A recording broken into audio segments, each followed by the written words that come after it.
마침내 프란치스코도 콜롬보를 향해 떠났다. 만나르의 그리스도인들을 학살한 자프나의 왕을 벌하기 위해 어떻게 해야 할 것인가를 살피기 위해서였다. 항해 도중에 프란치스코는 그가 타고 있는 배의 조타수와 친구가 되었다. 그 조타수는 죄로 가득 찬 자신의 생활에 대한 이야기를 했고 그 중에서도 특히 자기 아내가 아닌 여자와의 관계도 이야기했다. 그러고는 배가 콜롬보에 도착하는 즉시 고해성사를 보겠다고 약속했다.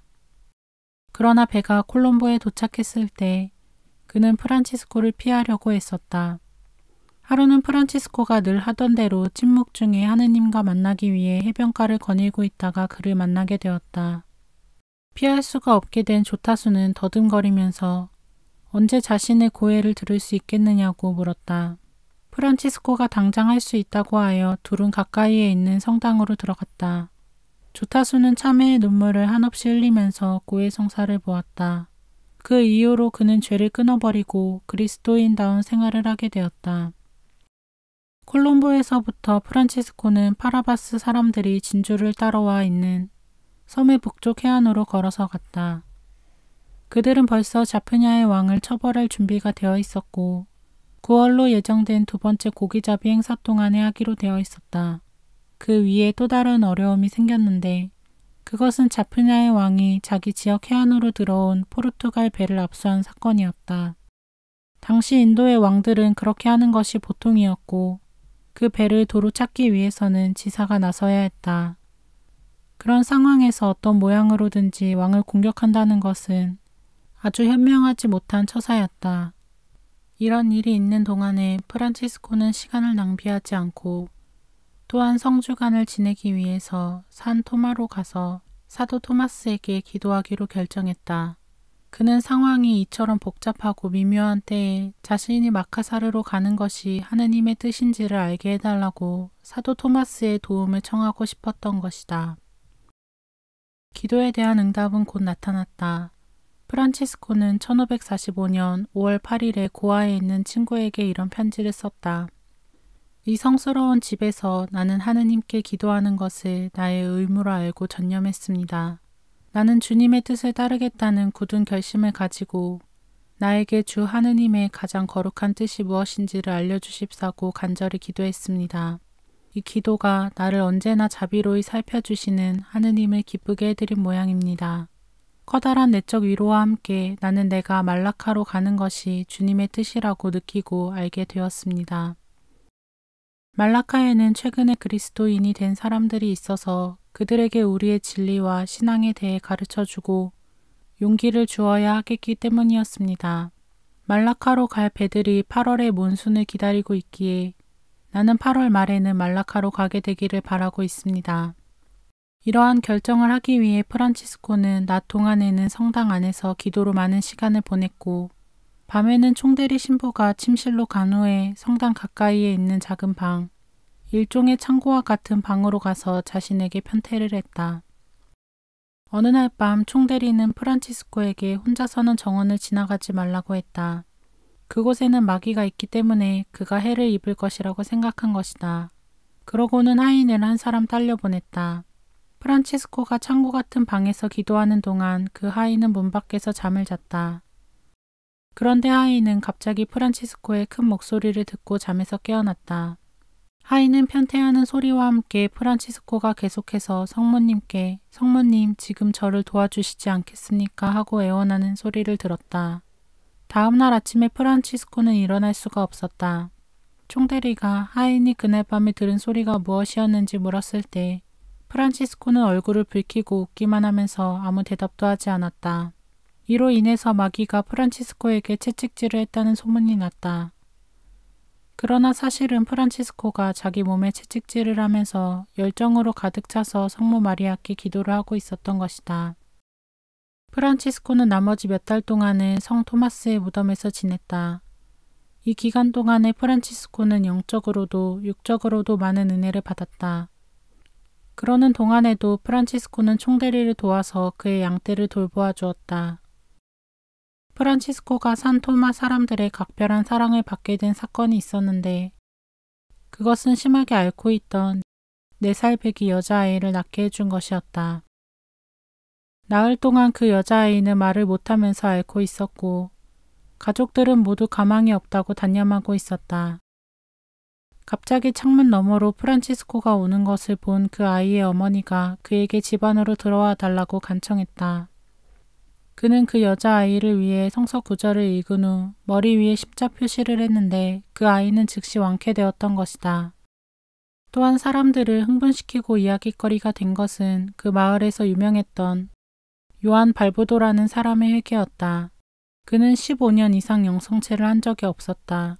그는 범법자들과 어울려서 살인과 도둑질을 일삼고 있었다.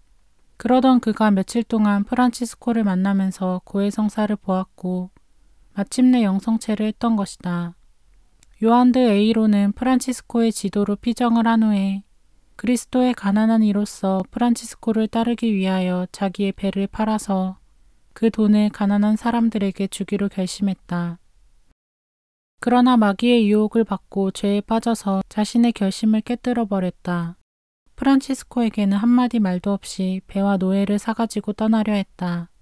그런데 출발 1시간 전에 프란치스코의 하인이 그를 부르러 왔다. 잠깐 마음속으로 갈등한 끝에 에이로는 프란치스코에게 갔다. 그가 하인을 따라 방 안에 들어서자 프란치스코는 당신은 죄를 범했습니다. 당신은 죄를 범했어요. 라고 말했다. 당황한 그는 아무것도 숨길 수 없다는 것을 깨닫고 프란치스코 앞에 무릎을 꿇고 모든 것을 고백하고 용서를 청했다. 그날로 그는 당장 자기 배를 팔아 가난한 사람들에게 나누어 주고 프란치스코와 함께 머물렀다. 프란치스코가 출발하던 날 사람들은 눈물을 흘리면서 프란치스코에게 작별 인사를 했다. 총대리 신부도 성인 친구를 잃게 되어서 무척 섭섭해했다. 총대리는 성 토마스가 성당을 건축할 때 사용했다는 나무로 만든 묵주와 십자가를 선물로 프란치스코에게 주었다. 그리고 더욱 귀한 선물로 총대리는 토마스 성인의 작은 유해 하나를 프란치스코에게 주었다. 프란치스코는 이 유해를 종신 서원장과 동료들의 서명이 있는 로켓에 함께 넣어서 죽을 때까지 목에 걸고 다녔다. 마지막 순간에 프란치스코와 절친하게 지내던 상인 안토니오 엔리케가 와서 말라카로 떠나는 자기의 배에 하느님의 축복을 청했다. 프란치스코는 목에 걸고 있던 묵주를 그에게 주면서 그가 바다에서 죽지는 않을 것이라고 말했다. 얼마 후에 안토니오의 배는 풍랑을 만나 침몰했다. 안토니오와 선원들은 두꺼운 판자에 몸을 묶고 바다에 표류했다. 5-6일 동안의 표류로 지쳐버린 안토니오는 꿈을 꾸었다. 꿈속에서 그는 프란치스코와 작별했던 항구에 프란치스코와 함께 있었다. 꿈에서 깨어났을 때 그는 파도에 실려서 나가 파타남 해안에 누워 있었다. 프란치스코가 준 묵주만이 그의 목에 걸려 있었을 뿐 판자와 다른 선원들은 모두 흔적도 없이 사라지고 없었다. 프란치스코와 에이로가 탔던 배는 바다에서 한 달간의 항해뿐 아니라 그들이 평생 동안 절대로 잊을 수 없는 교훈까지 얻을 수 있게 해주었다. 그들이 탔던 배는 왕실 소유의 배로서 고아와 말라카 사이를 왕복하면서 언제나 왕실의 금고를 풍요롭게 해주는 귀한 짐을 실어 나르고 있었다. 이 배는 3가지 위험에 직면하고 있었다. 첫째 위험은 앞에서 본 적이 있는 벵갈만의 폭풍이었다. 둘째 위험은 포악한 아키니즈 해적단이었다. 이들은 수마트라 섬의 광신적인 이슬람 교도들로서 극단적으로 잔인하고 위험한 사람들이었다. 그들은 이미 지난 35년 동안에 800여 명의 포르투갈 사람들을 살해했고 600개의 총포와 1개의 왕실 소유 군함과 여러 개의 개인 소유 배들을 약탈했다. 그리고 셋째 위험은 말라카 해협의 얕은 물이었다. 그 지역은 수심이 얕고 또 그 깊이가 자주 갑자기 변하기 때문에 그곳을 지나가는 배들은 밤 동안에는 배의 닻을 내려야 했고 낮 동안에는 조타수가 온종일 측연선을 손에 쥐고 있어야 했다. 프란치스코가 탄 배는 항해가 거의 끝나갈 무렵에 강한 바람에 5km 이상 휩쓸려 갔다. 바람에 흔들리면서 배의 키를 조절할 방도도 없이 배는 바다 밑바닥을 긁었다. 앞에는 날카로운 암초가 있어서 배가 쪼개지고 침몰하는 것은 시간 문제였다. 모든 사람은 두려움에 떨었다. 이 여행에 대해 프란치스코는 후에 다음과 같이 썼다. 나는 배 안에서 많은 사람들이 눈물을 흘리는 것을 보았습니다. 우리 주 하느님께서는 우리가 우리 자신이나 피조물에 의지해서 무엇을 하려고 할 때 우리가 얼마나 무력한가를 가르쳐 주시고 우리를 시험하시기를 원하셨던 것입니다. 고통과 위험이 지나갔을 때는 이미 고통과 위험의 순간에 체험했던 느낌을 쓰거나 설명하기가 무척 힘이 듭니다. 그러나 한번 겪었던 지나간 일의 기억은 마음속에 깊이 새겨져서 그 사람으로 하여금 현재에도 미래에도 한없이 자비하신 주님께 의탁하면서 좋으신 주님을 섬기는 일에 실증을 내는 일이 없도록 해주고 주님께 봉사할 힘과 능력도 줍니다. 마침내 9월 말에 그들은 산 토마에서 3,000km 떨어져 있는 말라카에 도착했다. 언덕 위에 있는 성모당이 그들을 맞아주어 그들은 한없는 기쁨으로 넘쳤다. 항구를 내려다보는 언덕 아래는 4층 탑으로 된 성체가 있었다. 말라카는 동서양의 무역 중심지였다. 그곳의 주민들은 포르투갈 사람들과 개종자들을 포함한 소수의 그리스도인들 외의 힌두 교도들, 이슬람 교도들과 말라이 반도의 종교를 믿는 사람들로 구성되어 있었다. 프란치스코와 에이로는 늘 하는 대로 병원에 숙소를 정했다. 프란치스코는 마카사르로 항해할 기회를 기다리면서 그곳에 3달 동안 머물렀다. 그곳에서도 그는 다른 곳에서 하던 것처럼 환자들과 가난한 사람들을 방문하고 온갖 종류의 사람들에게 교리를 가르치고 가난한 사람들을 위해서 구걸을 했다. 다른 이들에 대한 프란치스코의 고결한 행동을 보고 외인들이나 그리스도인들 모두가 다 같이 감동을 받았다. 그들은 프란치스코 안에서 돈이나 명예에는 아무런 관심도 없이 온전히 헌신적인 영혼을 보았던 것이다. 병원의 환자들 이외에도 프란치스코의 관심의 대상이 되었던 것은 요새의 군인들이었다. 그는 그들과 가까이 지냈고 때때로 그들과 농담을 주고받을 줄도 알았다. 때로는 군인들이 노름을 하다가 프란치스코에게 들키면 부끄러워했으나 프란치스코는 노름보다도 더 나쁘고 위험한 것들도 있으니 그런 것을 하는 것보다는 노름을 계속하라고 권했다. 군인들과의 이런 친교 때문에 시민들과 군인들 사이의 평화가 깨졌을 때 프란치스코가 중재 역할을 해서 화해가 이루어진 적이 여러 번 있었다. 언덕에 있는 성모성당에서 프란치스코가 사람들에게 교리를 가르칠 때 그의 가르침을 잘 들을 수 있도록 청중들에게 큰 소리로 반복해주는 일로 큰 도움을 주는 소년이 있었다. 그는 10살 배기 소년으로 이름은 바오로였다. 한 번은 보통 때보다 훨씬 더 많은 청중들이 모이게 되자 소년은 부끄럽고 자신이 없어서 세례용 물통 뒤에 숨어버렸다. 프란치스코가 기도를 시작하자고 바오로를 불렀을 때도 그는 대답하지 않았다. 그런데 갑자기 프란치스코가 바오로가 숨어있던 곳에 나타나서 팔을 잡아 끌어내어 기도를 시작하게 하였다. 그 후 바오로는 프란치스코가 자기가 숨어있는 곳을 알아낸 것은 반드시 하늘의 계시를 받았기 때문이라고 확신했다. 새롭고도 독창적으로 신앙을 설교하고 전파하는 방법은 어린이들로 하여금 집으로 가는 동안에 길에서 기도를 노래로 하게 하는 것이었다. 그리고 집에서도 집에 있는 남녀 어른들과 특히 여자 노예들에게 기도를 노래로 반복해 주도록 하는 것이었다. 그는 또한 어린이들에게 길가에 작은 제대를 만들고 그 앞에서 3종 기도를 하고 사람들에게 그리스도 교의 교리도 설명하게 했다. 이렇게 함으로써 힌두 교도들과 이슬람 교도들도 그리스도교 신앙에 대해 들을 수 있게 한 것이다. 황혼이 되면 프란치스코는 이 어린 친구들과 종을 들고 길거리로 나섰다. 종을 울리면서 거리의 제대들을 방문하여 그곳에서 죽은 이들을 위한 기도를 했다.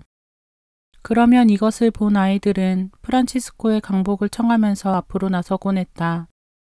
프란치스코는 설교 중에 사람들에게 회개하여 생활을 바꾸지 않으면 하느님의 심판과 벌을 받게 될 것이라고 거듭 이야기했다.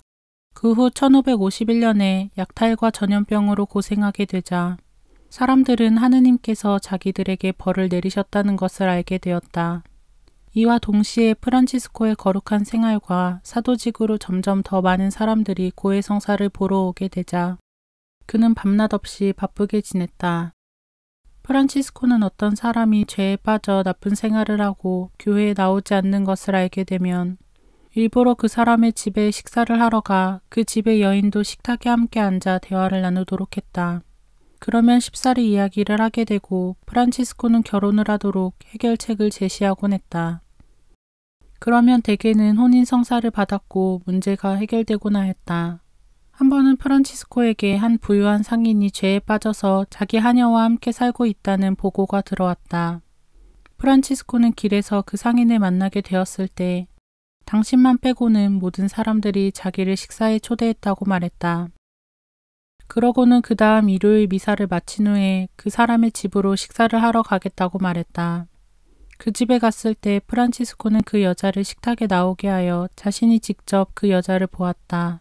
그는 식사 후에 그 상인에게 언덕 위에 있는 성모 성당까지 함께 산보를 하자고 청했다. 함께 산보하면서 프란치스코는 그 상인에게 어떻게 그렇게 형편없는 여자와 함께 살 수 있느냐고 물었다. 프란치스코의 충고를 받아들인 그 상인은 그 하녀를 내보내고 새롭게 열심한 신앙생활을 하기 시작했다. 프란치스코는 에이로와 로드리고라는 사람과 함께 같은 방을 사용하고 있었다. 밤에 에이로와 로드리고가 잠들고 나면 프란치스코는 몰래 투박한 생나무 침대와 탁자가 있는 정원의 판잣집으로 가곤 했다. 하루는 로드리고가 프란치스코가 없는 것을 깨닫고 그를 찾으러 나갔다가 판잣집에 갈라진 틈새로 안을 들여다보게 되었다.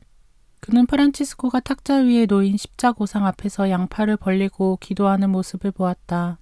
한참을 그렇게 기도하다가 졸음을 이기지 못하면 그제야 프란치스코는 침대 위에 돌베개를 놓고 누워 잤다. 그러고는 기도와 미사를 위해서 새벽같이 일어났다. 그는 절대로 자기 육신이 많이 쉬는 것을 용납하지 않았다.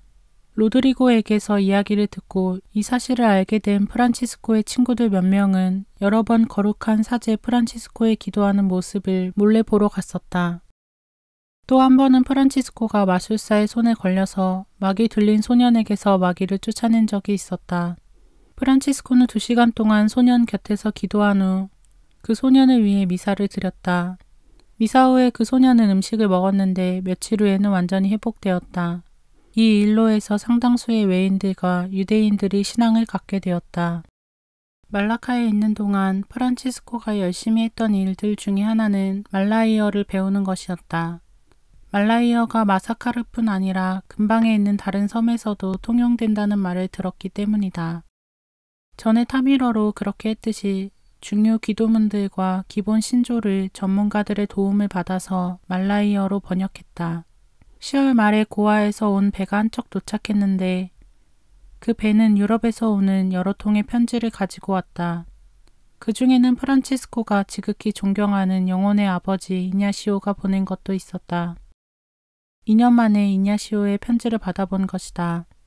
프란치스코는 예수회가 유럽에서 크게 번성하고 있다는 소식에 기쁨으로 가득 찼다. 며칠 후 그는 다음과 같은 답장을 보냈다. 이 머나먼 말라카에서 나는 로마와 포르투갈에서 온 많은 편지들을 받았습니다. 이 편지들은 나에게 커다란 위안이 되었습니다. 이 편지들을 읽고 또 읽었습니다. 편지들을 얼마나 되풀이해서 읽었던지 내가 여러분들이 계신 유럽에 있는 것처럼 느껴지기도 하고 여러분들이 내가 있는 이곳에 계신 것처럼 느껴지기도 합니다. 12월 16일에 프란치스코는 다음과 같은 편지를 고아로 보냈다. 지난번에는 내가 마카사르로 갈 생각이라고 편지를 했지만 그곳에서 온 소식이 우리가 생각했던 것만큼 좋지가 못합니다. 그래서 나는 그곳으로 가지 않고 암보이나로 가려고 합니다.